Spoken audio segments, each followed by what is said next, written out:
Hi, welcome to Dice Control Dojo. I'm Phil, and I practice every day and share my tips so we can all get better at the casino. Today, we're going to talk about the spin.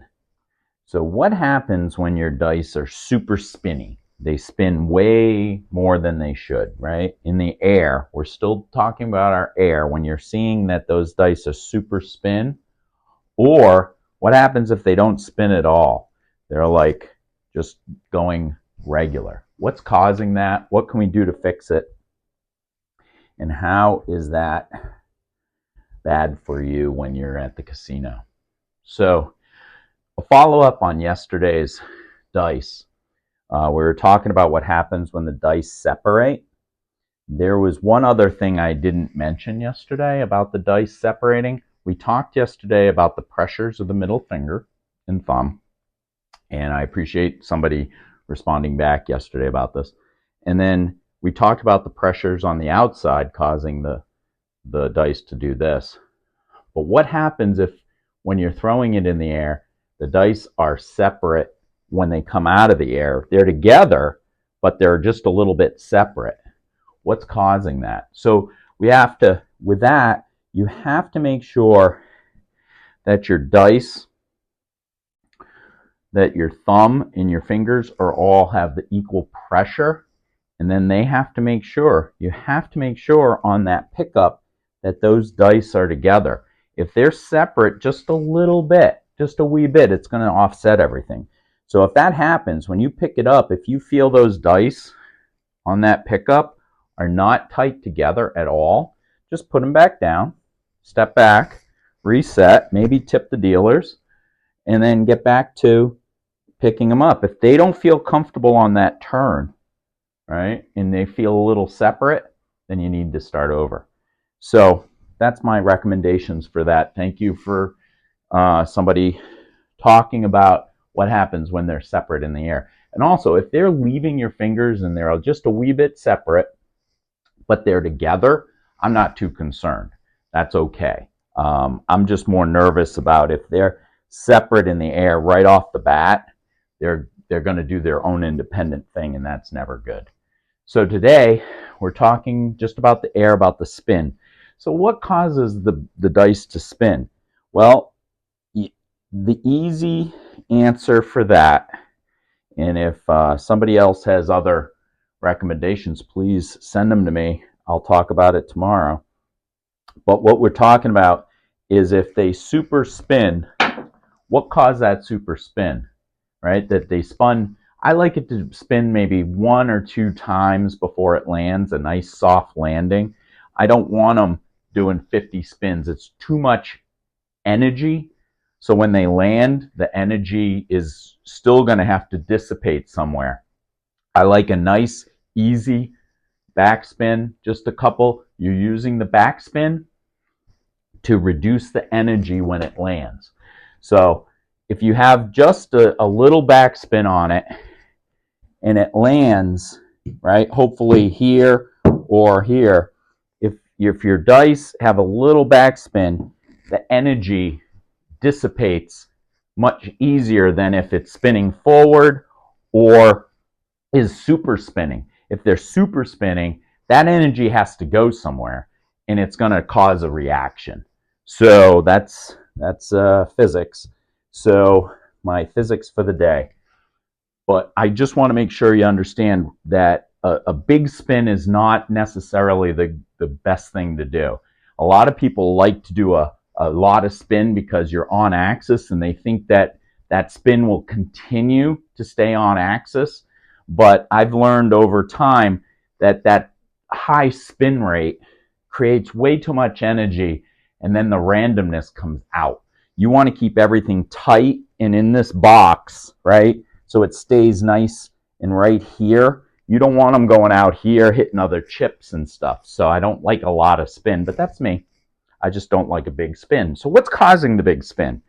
The bottom line on the big spin is muscle, your major muscle group. You go back to throwing in the major muscle group is what's causing this. Because what are you doing? Your wrist is flicking, or your fingers are flicking. So once again, it's going against every principle I have. If it's a large spin or a big spin, it's because you're not just releasing your muscles, right? You're not just relaxing these fingers and relaxing the wrist, but they're staying firm. So the dice come out with a large spin is because either you flicked it really quick or your fingers shot, your thumb and finger shot it out. That's what's causing the large spin. If you wanted to fix that, don't sit there and try and not spin. You still want to, but just get back to your arm is the only thing moving, right? So it only spins a couple times in the air. You need just do your major muscle group. You're not going to move everything in your wrists and your fingers. So a high revolution is usually caused by your little muscles. It's not your big muscles. So get back to your big muscle throw. And if you're seeing a lot of spin and you don't want that, go back to your videos, videotape yourself, and see if your fingers are flicking or your wrist is flicking at the end there. That's probably what's doing it. In the adjustment's very easy. Just get back to your major muscle. That's all that's moving. Okay? Now, what happens if it's too slow? And what do I mean by that?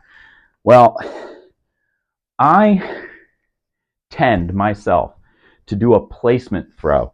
So I overcompensate. If I flicked and it was a big flick and I'm on the table and I have, a lot of money on the table and stuff and I'm not in my zone, because if I'm in my zone, that is just when I'm just gripping and ripping. I'm concentrating. But if I'm not, I notice that what I do is I get nervous. I got all this money out. I got all this stuff going on. A lot of people want me to throw a good throw. And what do? I overthink it by doing a placement throw. And I've heard a couple people on videos talking about this. They do this sometimes.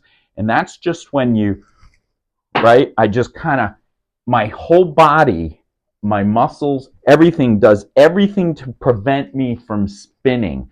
It's just this placement throw is what I call it. And when I see it, I laugh at myself because I get nervous. I'm shaking. So I'm like, oh, I just want it to get down there. So what do? I just kind of release it. And I just kind of throw everything at it to try and keep those dice together and from spinning. But what ends up happening is it doesn't spin enough. The randomness can be incredibly bad down here. And I'm getting away from what I did the whole way. So that underthrow, the knuckleball is what I do. If I knuckleball it or do a placement throw like that, it's just this whole thing that goes away from everything I believe in. But I'm so nervous when I'm at the table. I don't want to screw up for anybody, right? So I do this placement throw. And sometimes the craps crew will be like, the hell was that? And I'm like, oh, yeah, I know. And it's usually when I'm not in my zone. If I'm on a path and I'm doing well. But if I had 0.7 and then the next round I had 0.7 again, that's when I start overthinking. And then that's when and there's so many things wrong with this because I don't practice it and I'm just kind of lifting myself to throw it, that I end up 7ing out eventually. So I want you to understand, if it's too slow, it's because you're not doing what your brain, your mental, and your muscle game has been practicing. So why do it? Why do it? It would be almost like I don't get my position here and I go on the hook and I'm at the hook and I'm going to throw it, and I'm thinking I'm a controlled thrower and I'm just doing a crazy throw. Why would I throw somewhere else that I don't know how to do it or I haven't practiced it? It's the same thing here. If I'm throwing too light, it's because I didn't practice. I didn't get back to what I'm doing. So if you end up getting nervous and you're doing a lot of stuff to try and not make it spin, get back to basics. Just get your throw down. Just put it down, relax, and just let it go. All right? Your brain and if you've done the work that I've done, hopefully your brain and your muscles get back to basics. It's going to remember that. But if you start feeling that you're throwing too slow, take a look at you, videotape yourself. You're going to feel your hips swing, your arms swing, your head, everything's like forcing it up to kind of not let it spin, and it's way overcompensating. Just get back to it. If it's spinning too much, it's just your wrist. Get back to your basic throw. Okay? So I hope that helped understand spin and understand this placement throw of this knuckleball I do. If you do that, let me know, because I do it quite a bit when I'm nervous or around the third round. I start doing that, and I got to get back to it. So tomorrow, we're going to start our whole series on landing. So all the things we've talked about in the air, the splits, the one higher, the one further, the dice spinning, that's all from the air. Now what happens, we're going to do the whole series on once they land, okay? Hitting the landing zone. So join me tomorrow when we talk about landing zones. And as always, the best batting strategy is to throw for a long, long time.